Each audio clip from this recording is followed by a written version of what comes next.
I'm pleased to welcome the audience to this year's Parker Lecture. Just a word about the Parker Lecture. It's one of the Bowie Lectures of the American Geophysical Union, and the series of the Parker Lecture, the Nicolay Lecture, and the Van Allen Lecture. The awarding of those lectures to individuals within our community is the highest honor that our community can bestow upon an individual. The union has other awards and honors. It's my pleasure today, first of all, to introduce the person who's going to introduce Bob Lynn. I'm Jack Gosling. I'm going to introduce Bob Lynn. And I have an even greater pleasure of introducing this year's Parker Lecture, Dr. Bob Lynn, who is a professor of physics and the director of the Space Science Laboratory at the University of California, Berkeley. The reason I'm giving this introduction is that Bob Lynn's an old friend of mine. As graduate students at Berkeley, we not only shared a common interest in solar and space physics, but we also shared bruises and torn jerseys from a series of losing football teams sponsored by the physics department. Nothing like that for old friends. Bob is, of course, a bit younger than I am, even though we were in graduate school at the same time. And that's because Bob's one of the original wonder kids who graduated at a very young age relative to the rest of us from Caltech. His thesis topic with Kinsey Anderson at the University of California was on solar electron bursts. And that work and the work that he followed up in the years shortly thereafter quickly established his reputation in the solar and space physics communities. It also marked the beginning of a long effort by Bob and his colleagues to understand energetic processes within solar flares and the results of those processes in the heatosphere.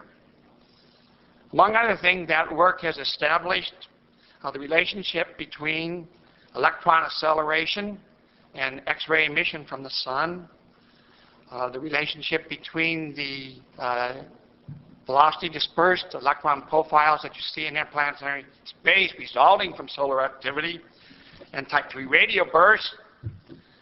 And Bob and his colleagues also have been the first to extend the measurements of these energetic solar electrons down to energies below 1 kilovolt. And it's led to the concept of high coronal flares. Bob's interests have not, of course, been limited to solar activity, electron energization, and type 3 bursts. Among other things, Bob was one of the first to show that the geomagnetic tail lobes are open, and they were able to demonstrate this by showing that energetic solar electron bursts had immediate access to the tail lobes.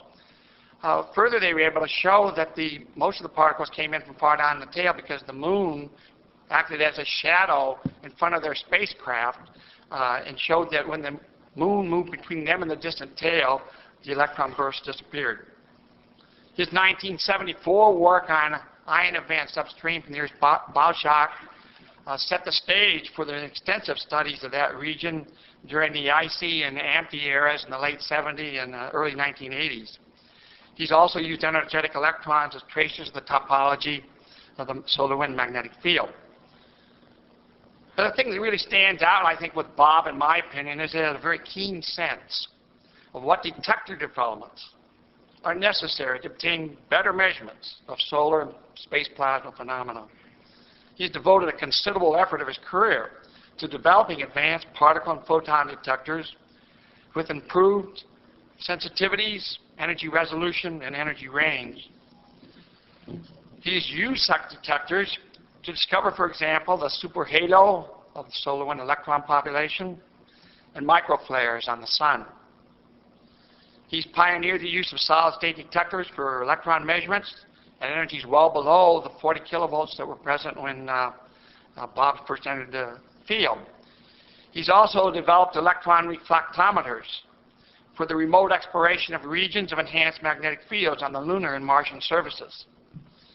And he's been one of the pushing for Fourier spectroscopy for studying solar X-ray and gamma ray bursts on the sun. He's currently serving as principal investigator for experiments on wind, lunar prospector, and the Mars Global Observer. And he's the overall mission PI for the recently launched and renamed RESI satellite. Anyone who knows Bob knows he has a very infectious enthusiasm for science, and especially for new measurements and their interpretation. And I expect that enthusiasm will be obvious in his talk today, which is titled Particle Acceleration and Energy Release in Solar Flares. Bob?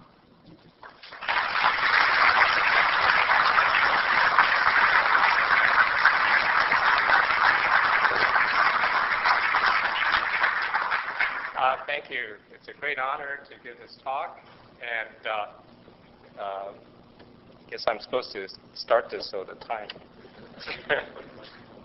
Right. And it's especially a pleasure to be able to talk about early results from RESI. When Jack invited me to do this, RESI was still sitting on the ground, having been delayed many, many times. And there were times when we felt it would never get up.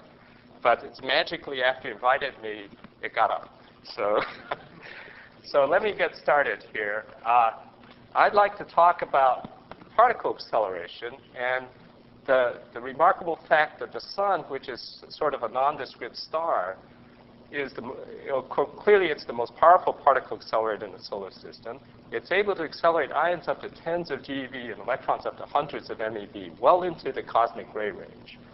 At the sun itself, solar flares, which are the most powerful explosions in the solar system, can release up to 10 to the 32 to 33 ergs in 10 to 1,000 seconds.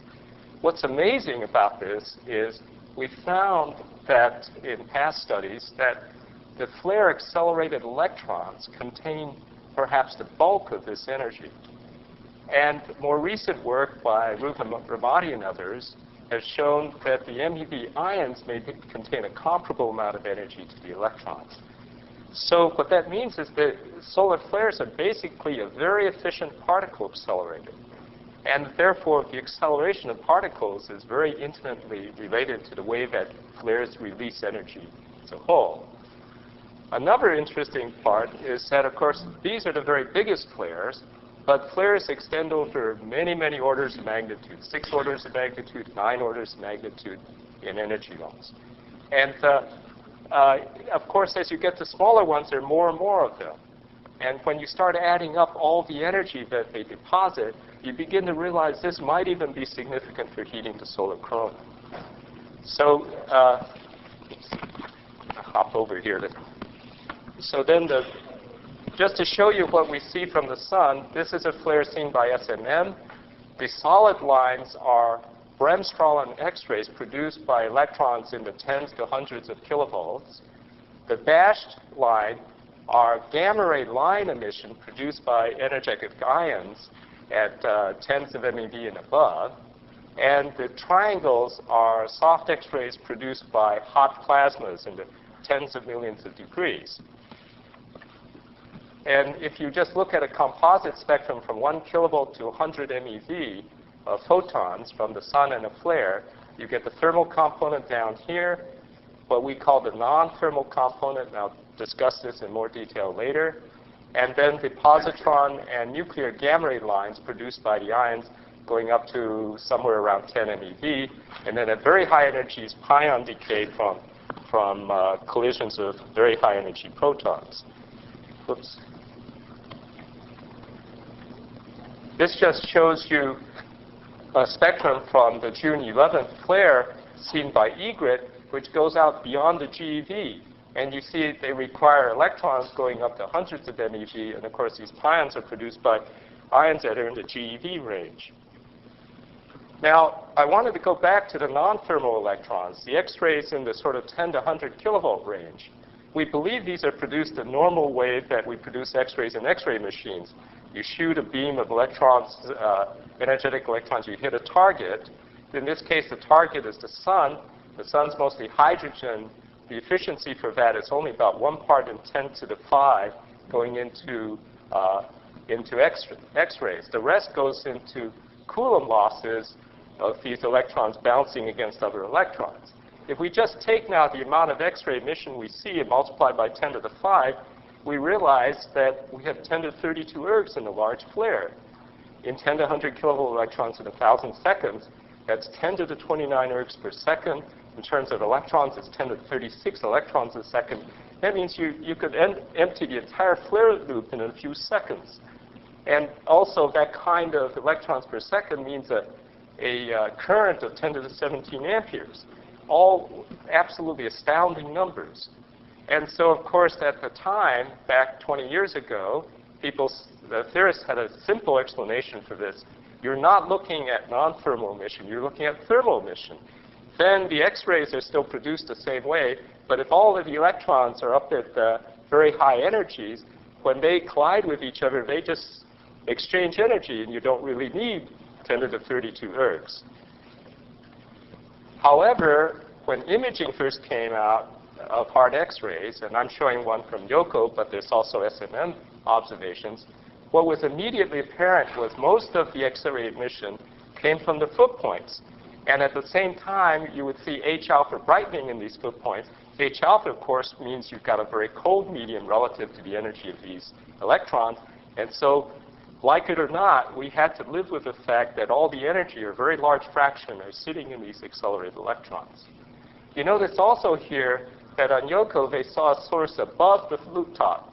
And the immediate theoretical interpretation of this was that you had reconnection up here, releasing energy, somehow accelerating the electrons, they would come down and produce these two foot points. Here I show some work by Reuven Ramadi, who took the gamma ray lines and used them to estimate the energy in ions above about 1 MeV. And these are 19 flares.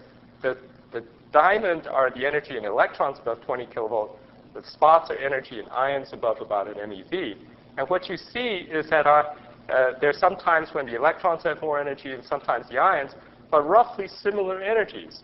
So now you have even double the problem. You've got twice as much energy where you already had maybe 50% in the electrons. So now we're very fortunate because the sun is our own star. We can see the particles when they come out. We can see the accelerated particles. And of course, these were seen way before X-rays or gamma rays from the sun. They were seen by Forbush back in 1942. So these solar energetic particle events seem to divide up into two classes. The very large ones, which are dominated by protons with normal coronal composition and charge state, maybe tens of them per year at solar maximum. And of course, they seem to have large flares most of the time. And that was the first conclusion that was drawn, was that the flares were accelerating. Now, with our observations of fast coronal mass ejections, we realize now that these probably, amazingly enough, come from another process, that the sun is able to accelerate ions to tens of GeV and electrons to hundreds of MeV in more than one process. Quite remarkable. On the other hand, the most common kind of event that we see from the sun has to do with electrons. And these happen about thousands of times per year at solar maximum. So these are the most common acceleration events that we see in the interplanetary medium. Soon after we and Van Allen and Kremijas discovered these electron events, people who were doing ion measurements found what are called helium-3 rich events. These are events where if the helium-3 dominates over helium-4, helium-3 is enhanced over their normal composition by factors of thousands or tens of thousands.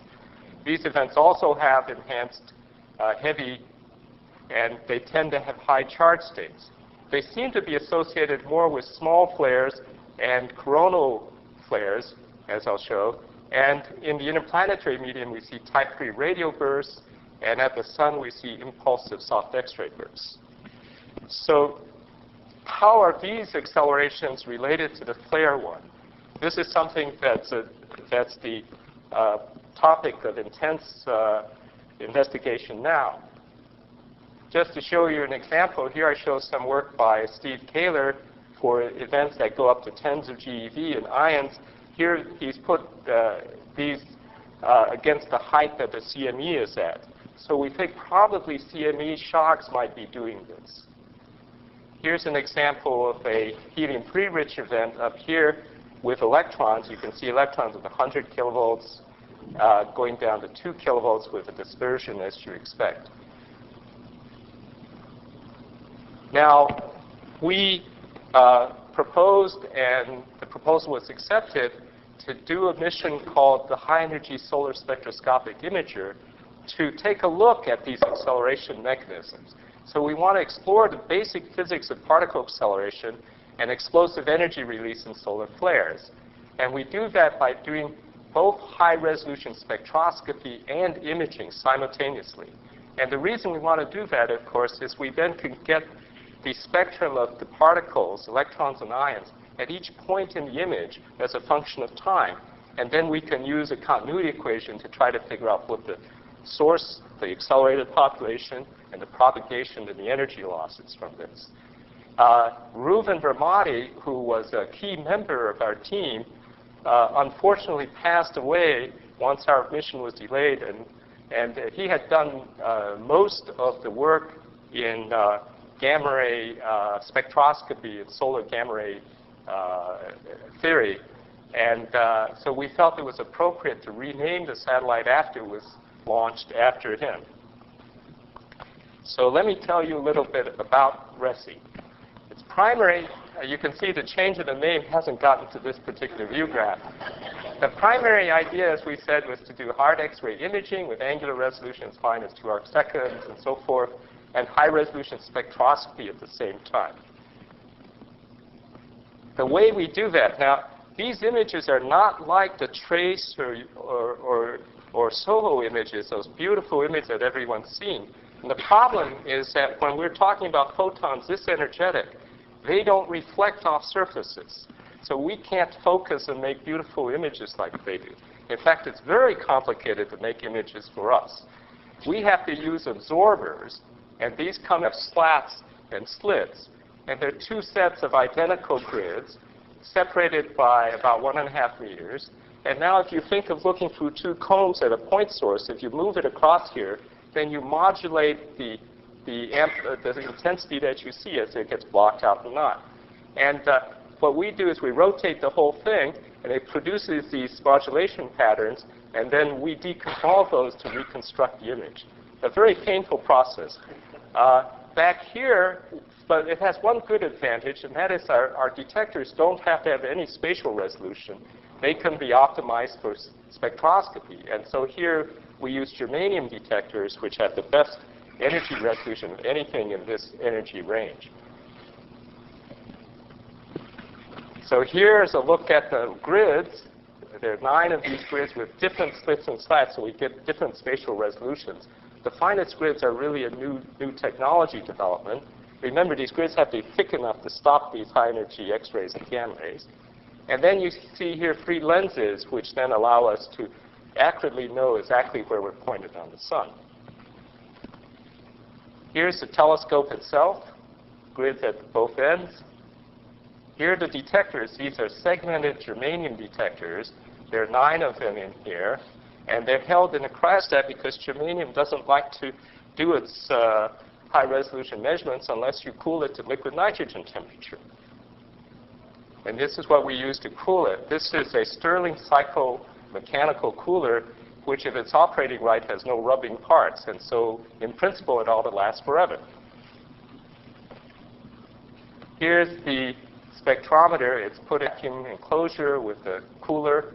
And then, because the sun is so bright at its brightest and so weak at its minimum, we have to have a set of 2 sets of shutters so that we can accommodate the very wide dynamic range of flares. Here's the finished product. Here's what it looked like after we sent it to JPL for testing. Instead of 2 Gs, they gave us 25 Gs, and they broke the solar panel. This is the main structure holding all of this together, and they split it. They broke this. They broke our cooler and several other things. 8 months later, we were ready to go again. Here it is inside the fairing of the Pegasus. And now the Pegasus started having problems. So roughly 1 year after our nominal launch in July of 2000, We were on the pad ready to go, and a week before we launched, there was this failure, which then slowed us down. And then even in February, there was another slip, the fourth slip. At this point, you can imagine many of us were beginning to feel like this was never going to get up there.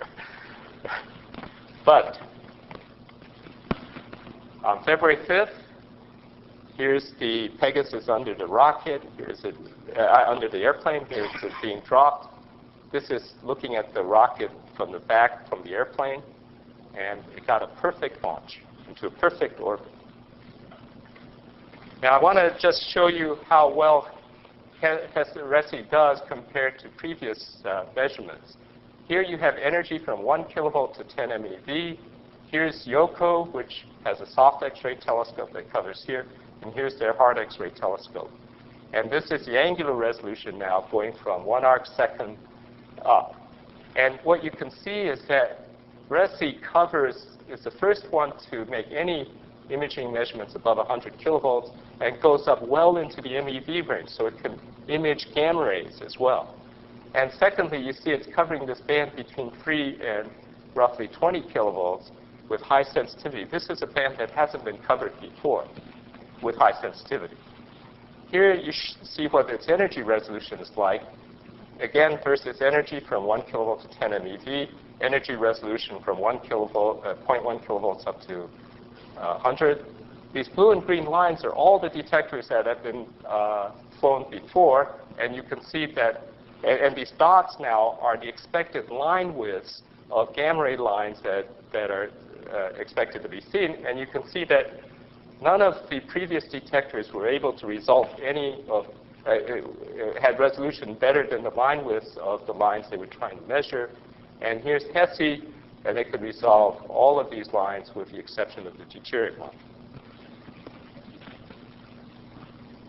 So we started the coolers immediately after we launched, and a week later, we were taking data. And this is the spectral resolution of our germanium detectors. This is the 511 positron annihilation line. These are background lines in germanium, and you can see that the resolution is really beautiful. Here's a flare. So here is GOES, as you all know. Here's the soft X-rays. Here's HESI's hard X-rays from 3 kilovolts to a couple hundred kilovolts. Here's the wind radio antenna going down in 2 frequency bands. And here's the wind electron instrument. And you can see a flare went off here. Here's the high energy X-rays. Simultaneously, we have the radio emission, the type reverse indicating electrons are escaping from the sun and coming out, and we see them at 1 AU. Here's what RESI is made to do. Notice that these are 2 kilovolt slices, imaging at 2 kilovolt slices. And you can see now that at low energies, there seems to be a single elongated shape, which breaks up into 2 what we would call foot points. And of course, the natural explanation of that, given loops, is that you've got a loop, goes from here to here. At the top of the loop, you've got hot plasma, probably produced by evaporation of the high energy particles hitting the chromosphere. And so the hot, low energy stuff is at the top. Here's what RESI can do. It can give you the spectrum at each foot point separately and the spectrum of the rest of it. And notice that the 2 foot points have very similar spectra, just as you might expect if you had one source at the top coming down to the foot points. However, if you look at this in more detail, these now are 4 seconds images in the 8 to 10 kilovolts over this time period. And you can see that the first thing you really see is a brightening here at this spot here at low energies. Then the high energies are shown as white bands, white contours. And you can see that 1 foot point actually brightens first and stops first. And then the second foot point brightens up and goes in. So this is beginning to make you worry about this picture, this simple picture. Worse than that, the center part continues to brighten after these foot points have disappeared. So it can't be just evaporation from this stuff coming down here. Here I show the 2 foot points in 20 to 25 kilovolts, and you can see that 1 foot point peaks and brightens and starts to come down. The 2nd foot point peaks about 12 seconds later. So they're not synchronous at all. And finally, when we superimposed our foot points on the EIT image, we noticed that the loop actually goes this way. It doesn't even go through like this. And there's a hint that we may be seeing above the loop top source, but that can't be confirmed yet. Here's something else from that same flare. Here's the spectroscopy. We can see beautifully the thermal source. That's the steep portion here. And now we can see the non-thermal source, and we can see it's a power law out to about 50 kilovolts, and then it suddenly breaks downward. This break is actually rather sharp, and it certainly has implications for what is actually doing the acceleration. This is something that could not be measured with this kind of resolution before. I want to show you another event. This is March 17th. Again, GOES and our stuff. Again, you see this flare starting up, going up to hundreds of kilovolts in a sudden burst like this. Again, the type 3 emission coming out into the interplanetary medium. This is from wind, of course. Now, if we look at these 2 foot points, again, we see that 1 foot point, the red one, goes up as the 2nd peak comes down. The blue one starts at the same time, but it peaks. It's again offset by tens of seconds. So again, they're no longer, unlike previous measurements, they're not synchronous. These are the only 2 we've actually looked at in detail, and that happens to be the case. I want to show you the spectrum. Here's the spectrum, the thermal part, the double power law again, thermal part, double power law. The power laws themselves look very similar. So you might think they come from the same source. The only problem is the break at one is 63 kilovolts. The break at the other is 39 kilovolts. I can't tell you how to explain these things. I'm just showing you this data to give you an idea of the kind of richness in the things that we will be able to work with later on. This reminds me of the fact that Dick Newald, Michel van Hollebeck, and I, a long time ago, tried to look at spectra of electrons from large solar events. And we always saw this break up at around 100 kilovolts. And this is very reminiscent of the breaks we're seeing here now. Except these are, of course, large solar energetic particle events. I want to show you our X-class flare. This is April 21. It's a very interesting flare. Here's the GOES stuff. Here's the RESI stuff, sorry. And now you see all these little slices in it. That's our shutters going in. This being so big that in intense, that the shutter kicks in automatically when the counting rate goes up. Then it tries to pull out and see whether there's still a lot of stuff there, and then there is, so shutters come in and out, like so. Look at the time scale here. This is 1 hour here. This is an event that lasted for hours. It's an X-class flare, and if you watch the non-thermal stuff, it slowly builds up in energy, eventually getting up to hundreds of kilovolts. Here's the radio emission, again from wind, and you can see that the radio emission doesn't really start going outward, drifting outwards, till almost half an hour into the event. And down here, we see the particles at wind. This is a large solar energetic particle event. So this is an event that produced 10 MeV protons and everything in the interplanetary medium. Here's a picture near the first peak in our hard X-rays. So if we look at low energies, you see what looks like an elongated loop-like structure going up to about 14 kilovolts. And now at about 14 kilovolts, you begin to see a second source appear here. And that source then completely dominates at higher energies. So the morphology completely changes with energy. I'm going to show you a movie of this. This is superimposed on the EIT and trace. And then the contours are our data. The white contour is 10 to 25 kilovolts. And the red contour is 50 to 100 kilovolts. And I have to keep playing this because it's too fast and you have to watch it several times. You see that wave going out? Also, watch when our contours first appear. Our contours actually appear before trace sees the brightening.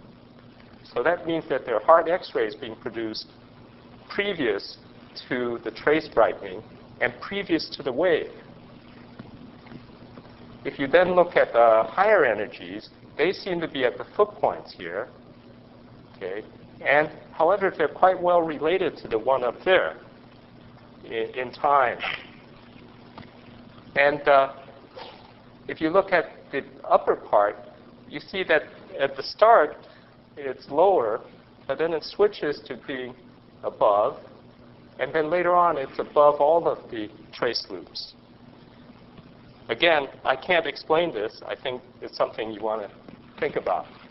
So here is a contour superimposed on trace at one point at the time of one of the peaks.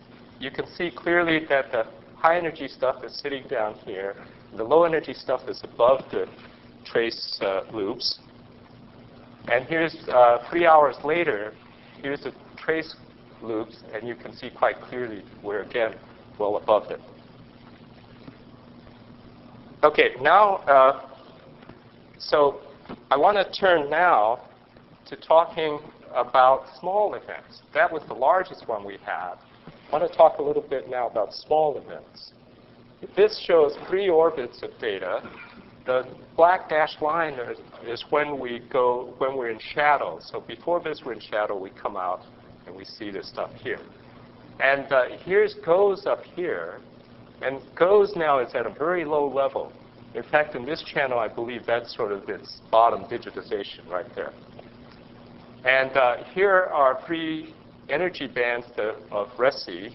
And here we show the usual spectrogram. And what you can see is that, first of all, every time we see the sun, we see a glow from it. This is the quietest time we have. So we're seeing X-rays from the sun in the 3 to 12 kilovolt channel all the time. It's there all the time. What's interesting now is you see there are these little bursts here, many of them. And some of them are related to type 3 bursts. Some of them have nothing at all. So if we take a close look at that, one of them here, again, you can see this. These are clear bursts here. This is pretty clear. Some of these are less clear. But and this is a period of only tens of minutes. So we're seeing these every few minutes going on and off, and so forth. What are these things? If we take a look at the spectrum before and after one of these, here's the spectrum before, and it fits beautifully to a thermal spectrum about 6 million degrees. This is sort of what we'd expect. You know, the sun's got hot plasmas there, and this just says that our detector is picking the tail of that up. But when these events happen, it shifts to a power law spectrum, going from below 10 kilovolts, a few kilovolts, up to slightly above 10 kilovolts. These would never have been seen with any previous instrument. And what that tells us is the sun is sitting there popping these little bursts all the time. Perhaps these are microflares or nanoflares, but they're in an energy range that's way below what we would normally think of as hard X-rays. But they clearly, the power law suggests that we're looking at a similar phenomenon to regular flares, but at much smaller and at much lower energies. Now, we haven't tried to figure out how many of these there are yet or do any of the statistics, but clearly this is going to dump a lot of energy into the corona. We actually, there's only a few hundred to 1,000 counts in here, so it's hard to image it, but it's quite clear that the source is here.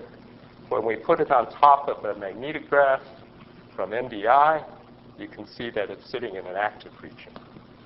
So at least this one is coming from an active region. Okay, I'd like to take a look at type 3 bursts a little bit. Here's a type 3 burst that we see coming out here. And you notice, again, there's a little burst here that, in fact, is producing that type 3. And again, It's down here in this energy range from a few kilovolts to 10 kilovolts where we see it. And again, we would not have seen this with previous instrumentation. Here's a real flare event shown here. Here's our data. Here's plots of the time profile. And now down here we show the radio emission from the Phoenix radio antenna in Switzerland, and then down here the wind type 3 here. And what you notice here is that type 3 burst doesn't go back to the main flare, but goes back to this precursor here. And so we think for the first time we've actually identified the electrons back at the sun that do the type 3, that eventually produce the type 3 emission. And they're not always related to the main flare at all.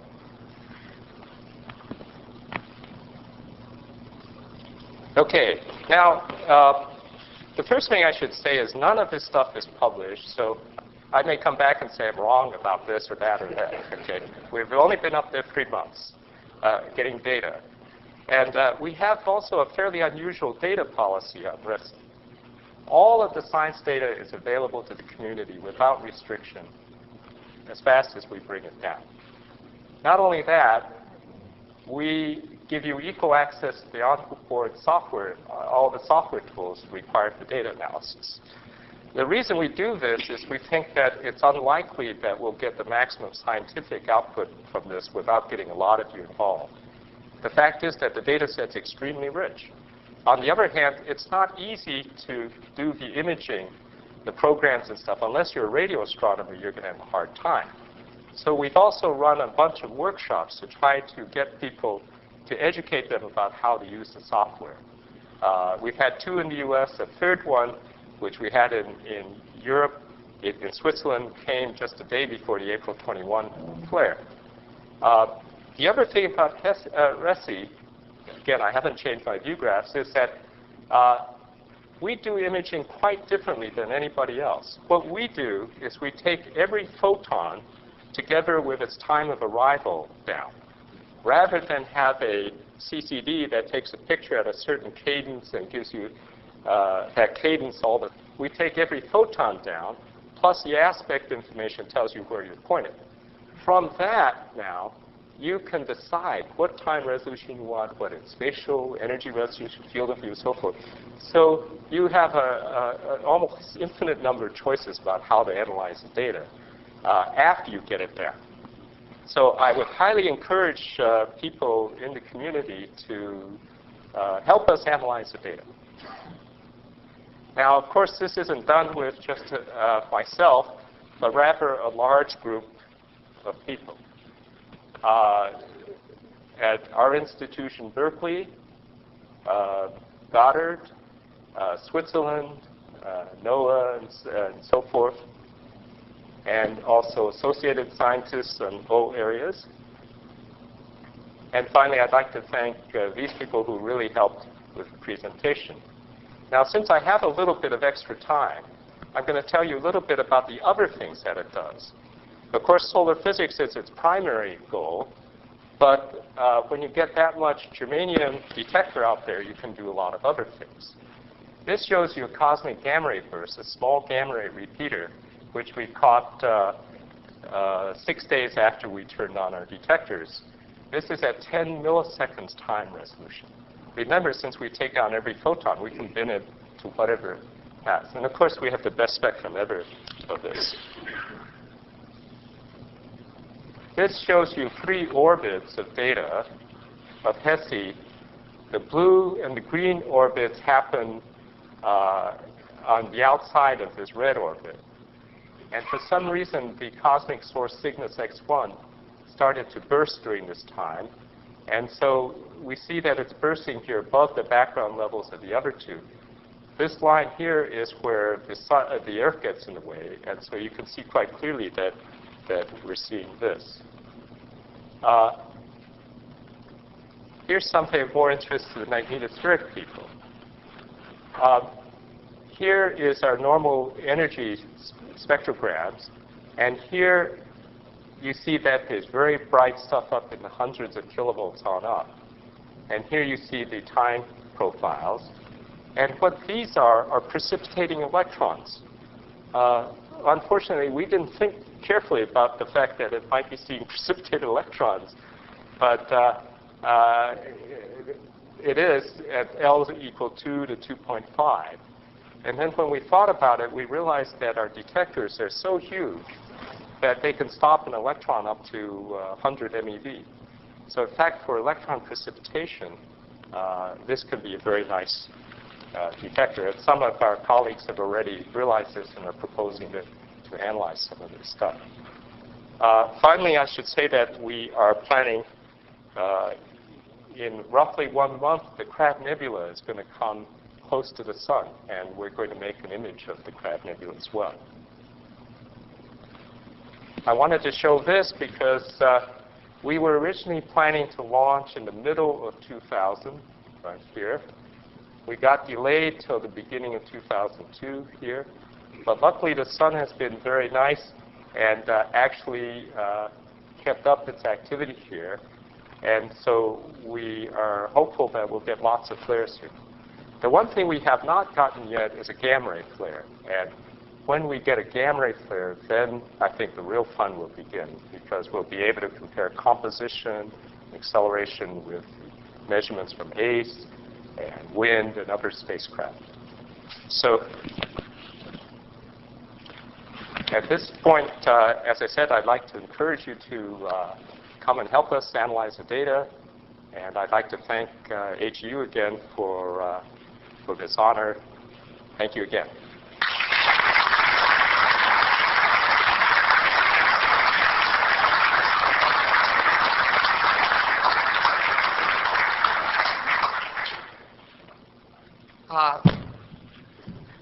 The Parker lecture comes with a certificate, which I give Bob now.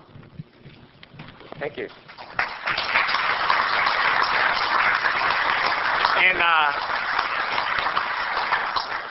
And I'd like to open the floor for questions and comments.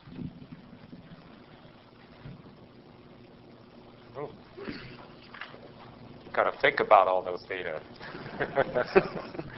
Dan? The energies that you were showing for the low L magnetosphere, are those very energetic penetrating, or are they corresponding to the energies that you actually showed on each curve? Can you repeat the question? Yes. What Dan is asking is whether the energy of the precipitation that we see corresponds to the energies that we showed, or could they be much higher? We think that what we're seeing there is bremsstrahlung produced by those higher energy electrons interacting in the spacecraft. But in fact, if they get above about 1 MeV, they will go right through the aluminum and get into our germanium and deposit all their energy. We haven't actually looked at the higher energies yet, so that might be extremely interesting. Yes.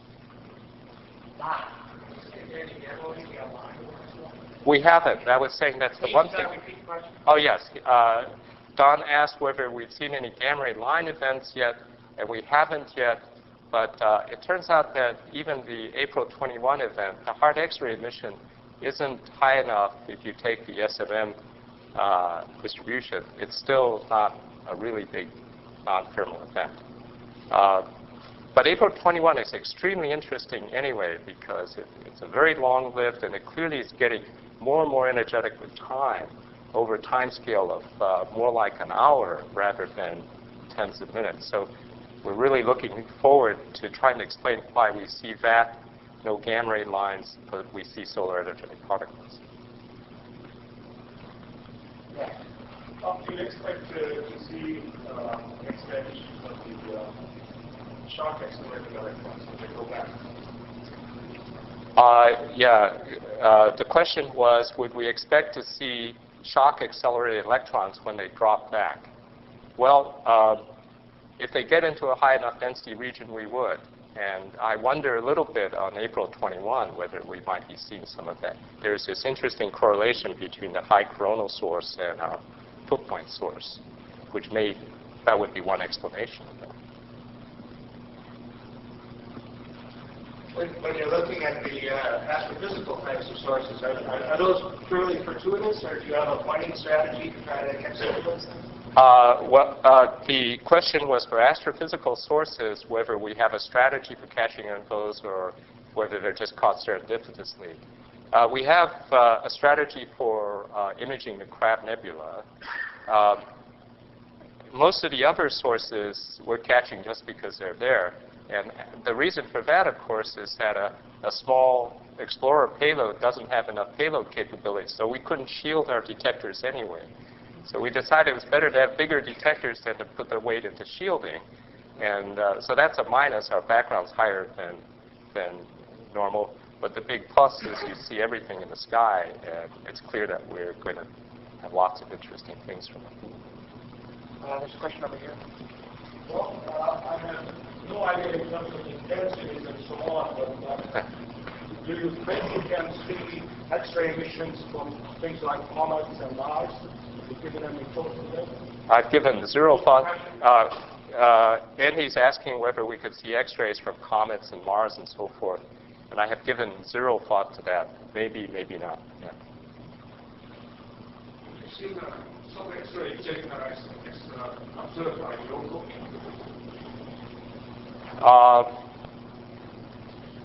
Have I seen soft X-ray? Has Resty seen soft X-ray ejectors observed by Yoko? I don't know. If you remember in the April event that I showed, the 10 to 25 kilovolt source starts low and then hops up to above the trace loops. Is that an example? I don't know. Will this instrumentation be able to tell us anything about the open field line phenomena? Will this instrumentation be able to tell us anything about the open field line corona? I think it might. It probably by looking at it with type rebirths. Type rebirths clearly show things escaping, and we're clearly seeing the X-rays from many of the type rebirths. So again, a systematic correlation study might tell us something. Of course, we could image where those are. And I know we've already started some studies with Glenn Mason looking at helium-3 rich events to try to get back to the source of those, and that seems to be very promising. So I think we will be able to do that kind of stuff. The astronauts always ask us, when's the best time to go to Mars? And I've always told them it's actually better to go to solar max than solar wind, because solar max is really the blackness out of the rays. Solar wind, you can shield away most solar protons. Now you're telling me they're white eggs, and I wonder how much water would an astronaut need to have between him and the sun to shield from one of these big temperature? Well, luckily, GeV fluxes are not that high. I don't think there's any way you would shield against those. Right. I should repeat the question. The question was, for astronauts, should they go at solar min and solar max? And with GeV particles, how would you shield? Well, you couldn't, but the number of those GeV particles, thankfully, isn't very large. Yes. Look at the micro see the unusual trends, power distribution, the smaller scales, and I'm just showing you what we've done, and we haven't really looked at that. Remember, we're only 3 months into the mission, and most of that time has been... I'm sorry, repeat the question. Have we done any distributions on micro flares and so forth? We haven't done any of that because it's just too early in the mission. Yeah. But by the way, you can help us. Other comments or questions? If not, let's thank our speaker again.